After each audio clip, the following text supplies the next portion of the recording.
নমস্কার, it's cooking time with Ishita চ্যানেলে আপনাদের সবাইকে স্বাগত। বিরিয়ানি সাধারণত ননভেজ হয়, তবে ভেজ বিরিয়ানিও ভীষণভাবে পপুলার। তবে রেস্তোরাঁতে হয়তো আপনারা হায়দ্রাবাদি ভেজ বিরিয়ানি খেয়েছেন। রেস্তোরাঁর মতন ভেজ বিরিয়ানি আজ সহজেই বাড়িতে তৈরি করে দেখাবো। সাথে থাকছে অনেক ইম্পর্টেন্ট টিপস, তাই ভিডিওটি না টেনে সম্পূর্ণ দেখতে থাকুন। হায়দ্রাবাদি ভেজ বিরিয়ানি বানানোর জন্য প্রথমেই চাল ধুয়ে নেব। এখানে আমি 250 গ্রাম বাসমতি চাল নিয়েছি। চাল ধোয়ার সময় বেশি চাপ দিয়ে ধোবেন না, তাহলে কিন্তু চাল ভেঙে যেতে পারে। চাল পরিষ্কার করে ধুয়ে নিলাম। ধুয়ে নেওয়া চাল 1 ঘন্টার জন্য ভিজিয়ে রাখলাম। এতে চালের দানাগুলো লম্বা লম্বা হবে। আপনারা চাইলে চালের পরিমাণ বাড়িয়ে বা কমিয়ে নিতে পারেন।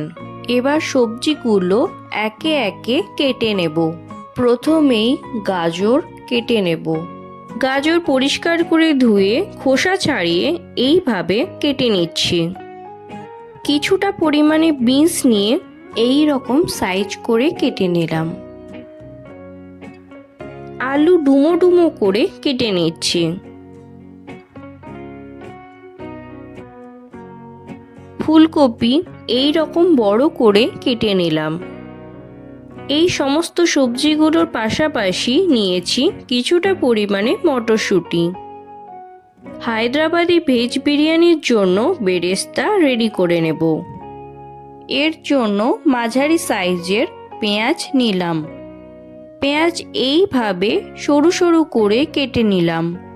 এই সময় খেয়াল রাখতে হবে সমস্ত পেঁয়াজ যেন একই রকম কাটা হয়, না হলে ভাজার সময় কোনোটা বেশি আবার কোনোটা কম করে ভাজা হবে। এবার দেখুন বেরেস্তার পেঁয়াজ কাটা হয়ে গেছে। এবার বেরেস্তা ভাজার জন্য কড়াইতে দিলাম রিফাইন্ড অয়েল। গরম তেলের মধ্যে কুচনো পেঁয়াজ দিয়ে দিলাম।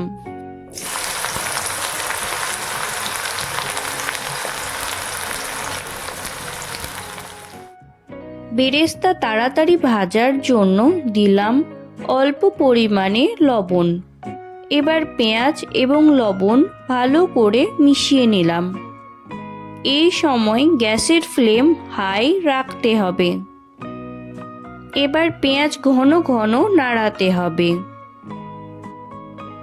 বেরেস্তা ভাজা হয়ে গেছে, তাই তেল ঝরিয়ে তুলে নিলাম। যে পাত্রে বিরিয়ানি বানাবো সেই পাত্রে সবজিগুলো ম্যারিনেট করে নেব। প্রথমেই দেব টক দই। একটা বাটিতে নিলাম 200 গ্রাম টক দই। দই খুব ভালো করে ফেটিয়ে নিলাম। ফেটিয়ে নেওয়া টক দই দিয়ে দিলাম। ঝালের জন্য দিলাম শুকনো লঙ্কার গুঁড়ো। ঝালের পরিমাণ আপনারা নিজেদের প্রয়োজন মতন বাড়িয়ে বা কমিয়ে নেবেন। কালারের জন্য দিলাম 1 চামচ গুঁড়ো হলুদ, 2 চামচ Kashmiri red chilli powder. Kashmiri red chilli পাউডারে ঝাল হয় না, কিন্তু কালার ভালো আসে। দিলাম 2 চামচ বিরিয়ানি মশলা। দিলাম স্বাদ মতন লবণ। দিলাম 1 চামচ রসুন বাটা, 1 চামচ আদা বাটা। দিলাম গরম মশলার গুঁড়ো। দিলাম ছোট করে কেটে নেওয়া ধনেপাতা। কিছুটা পরিমাণে ভাজা বেরেস্তা। দিলাম বেরেস্তা ভাজা তেল। আপনারা আপনাদের পছন্দ মতন সবজি দিয়েও বানাতে পারেন। ম্যারিনেট করা সবজি 1 ঘন্টার জন্য রেস্টে রেখে দিলাম। বিরিয়ানির ভাত রেডি করে নেব। দেখুন চালগুলো লম্বা লম্বা হয়ে গেছে। একটা পাত্রে জল গরম করতে বসিয়েছিলাম। জল যখন এই রকম ফুটতে থাকবে, তখন আগে থেকে ভিজিয়ে রাখা চাল এই রকম ছান্তার সাহায্যে গরম জলের মধ্যে দিয়ে দিলাম। এবার চাল ভালো করে জলের মধ্যে আস্তে আস্তে নাড়িয়ে নিলাম। চাল যখন ফুটতে আরম্ভ করবে তখন গ্যাসের ফ্লেম লো করে দিতে হবে, না হলে ভাতের দানাগুলো ভেঙে যেতে পারে। বিরিয়ানির জন্য ভাত 50% সেদ্ধ করতে হবে। ভাত 50% সেদ্ধ হয়ে গেলে জল ঝরিয়ে ম্যারিনেট করা সবজির ওপরে দিয়ে দিলাম। ভিডিওটি ভালো লাগলে একটি লাইক, কমেন্ট এবং অসংখ্য শেয়ার করবেন। আর যারা এখনো পর্যন্ত চ্যানেলটিকে সাবস্ক্রাইব করেননি তারা অবশ্যই চ্যানেলটিকে সাবস্ক্রাইব করে দেবেন। স্বাদ মতন লবণ দিলাম, বিরিয়ানি মশলা, গরম মশলার গুঁড়ো, কুচনো ধনেপাতা, দিলাম গাওয়া ঘি, দিলাম ভেজে রাখা বেরেস্তা, দিলাম গোটা কাঁচা লঙ্কা, দিলাম কিছুটা পরিমাণে দুধ।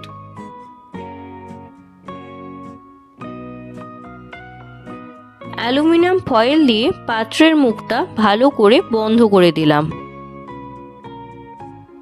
ওভেনের ওপরে তাওয়া গরম করে বিরিয়ানির পাত্রটা বসিয়ে দিলাম।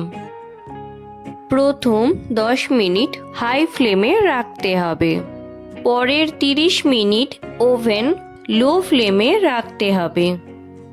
এবার ওভেন অফ করে 10 মিনিটের জন্য স্টিমে রেখে দিতে হবে।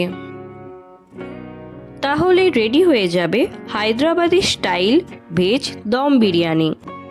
তাহলে ঢাকা খুলে দেখাচ্ছি, দেখুন বিরিয়ানির ভাত পারফেক্টলি সেদ্ধ হয়েছে, দলা পাকিয়ে যায়নি, কাঁচা নেই আর ওভার কুক হয়নি। বিরিয়ানির ভাত কতটা ঝরঝরে হয়েছে।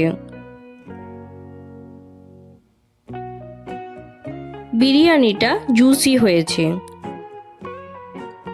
সবজিগুলো পারফেক্টলি বয়েল হয়েছে আর ওভার কুক হয়নি। তাহলে রেডি হয়ে গেল হায়দ্রাবাদি স্টাইল ভেজ দম বিরিয়ানি।